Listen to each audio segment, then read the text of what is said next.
Hello, friends. I'm Mac Wilson from The Current from Minnesota Public Radio. I am joined in the Current studio by Iron and Wine. Sam, thanks for stopping in today. Thanks for having me. It's great to be here. I want to go back in time a minute. 2004 at my college radio station. We've got your record in rotation. It's Iron and Wine, and my buddy goes to me. He goes, "Iron and Wine. It's just one guy, like Nine Inch Nails." And I'm like, well, exactly like Nine Inch Nails. This is how I learned that Nine Inch Nails is one guy, and that was sort of my introduction to you as an artist. But sort of similar to the way that Trent Reznor has introduced various folks into the Nine Inch Nails fold over time, Sam, that you work with different people in different capacities. So who are some of the people that you've worked with, whether on the record or you've got out on the road with you at this particular time? Oh, right now I have a longtime collaborator named Rob Berger. He's a keyboard player and just arranger. And then also Beth Goodfellows playing drums with me again. She's been playing with me off and on for a long time. And then a lot of new people. Lauren Baba is a violin player from L.A., and Katie Ernst is a bass player from Chicago. And that's the crew that you've got out on the road with you. Yeah, so. And Rhea Fowler's there too as an extra violin too. So with the setup that you've got, like even when you're in the Current studio just now, you were going over different songs that you wanted to play. Is it a little less malleable when you've got that much more people out on stage with you, or can you change things up on the fly? Oh yeah, we can change pretty easily. I mean, you do have to, give people heads up. It's not totally improvisational music, but everybody knows the form. It's just sort of a matter of finding like a vibe, if you will. One of the songs that you play on the new record and that you played in the studio just now, All in Good Time, you collaborated on the record with Fiona Apple. Right. Now, is Fiona Apple one of those people who you can just dial up on your phone or what? I was thinking about it and I'm like, if you're in the know, she probably seems pretty approachable, but how did that collaboration come across? We share a couple band members, especially the people that, one of the reasons I went, the last record that we recorded called Light Verse, we recorded in L.A.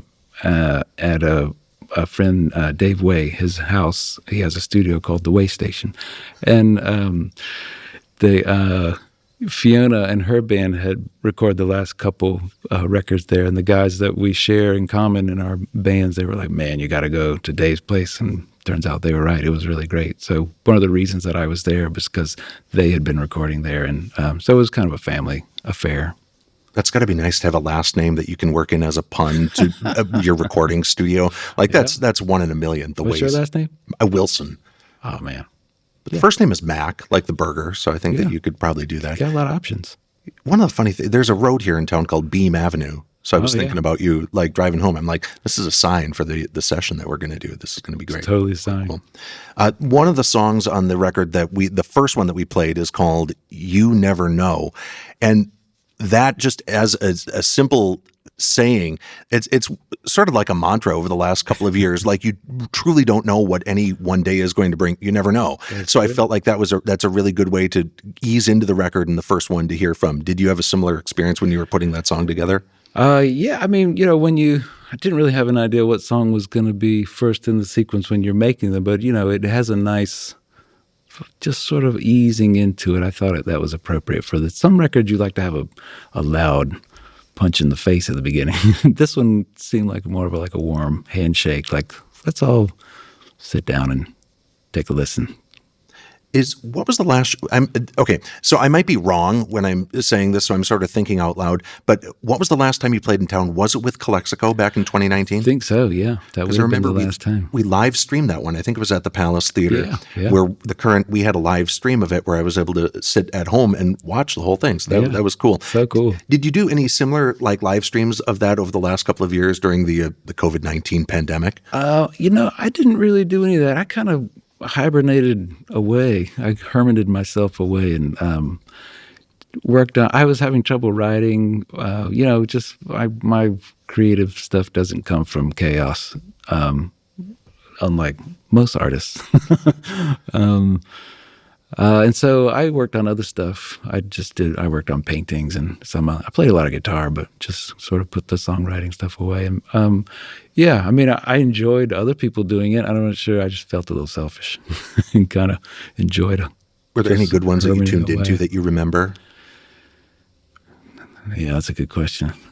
Well, it all truly blurs together time. Like Yeah. where I was coming into the session, I'm like, did I do a Zoom chat with Sam at any point during the pandemic? I don't know. A lot But of sorry, go ahead. No, I was saying that. Yeah, there's a lot of material out there because we're all sitting right in Right. front of our computers. And one of the questions that I find myself asking musicians is like, hey, are there any like hobbies or new things that you took up over the last couple of years? But when you mentioned painting, Yeah. you had your first art installation That's right. earlier this year, Yeah, which I did. I mean, I know nothing about beginning an art installation. So like mentally, what's the process of rolling that out as opposed to rolling out a new record? They're not terribly dissimilar, honestly. I mean, I'm always working on this visual material, and then I have a friend who has a gallery in town. I live in North Carolina, and she had somebody, something fell through. It's like somebody who's supposed to put up a show, something happened. So she called me up and said, "You want to do a show?" And I was like, "I don't know. I've never done a show before, but yeah, it was fun." It'd be fun to do something like that. Boy. So here we are. We're in the current studio with Sam Beam, a.k.a. Iron and Wine.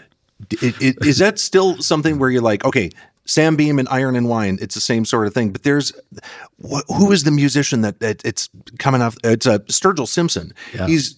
He's switching to a pseudonym from now on. It's a little late. It's sort of the reverse, though, of what Bill Callahan did with Smog, where he was Smog for a long time, and he's like, all right, I'm done with that. We're going to do it as Bill Callahan. Now, when Sturgill's doing it sort of the opposite way. So, like, mentally, do you think of it like, okay, this is a Sam Beam record, this is an Iron and Wine record? Because the one that you did with Jessica Hoop, that was under your name, too, right? It was, yeah. You know, it was a way, I felt like...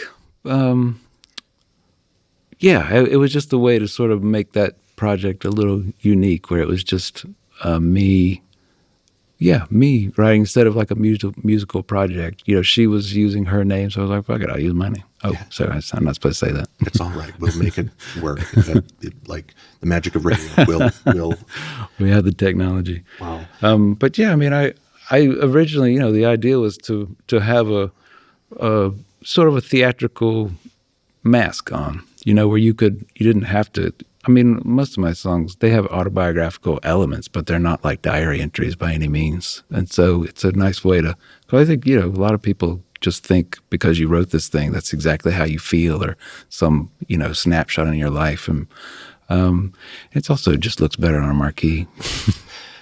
Sam, Iron and Wine, thank you for stopping in today. And this is like, as I said at the beginning of the interview, where it's 20 years worth of memories of your music, to the point where I'll get done with this and I'll be like, oh, there's 25 questions that I should have asked Sam, but I want to thank you for taking the time out today. And I just remembered now, when I saw Ben Gibbard doing a solo set years ago at First Avenue in Minneapolis, he said, this is an Iron and Wine song. And then he played Such Great Heights. So that's one of the ways that your music resonates out continually. So Sam, thank you again for stopping in today. Oh, thank you, man. It's great to be here. Thanks so much. Thank you.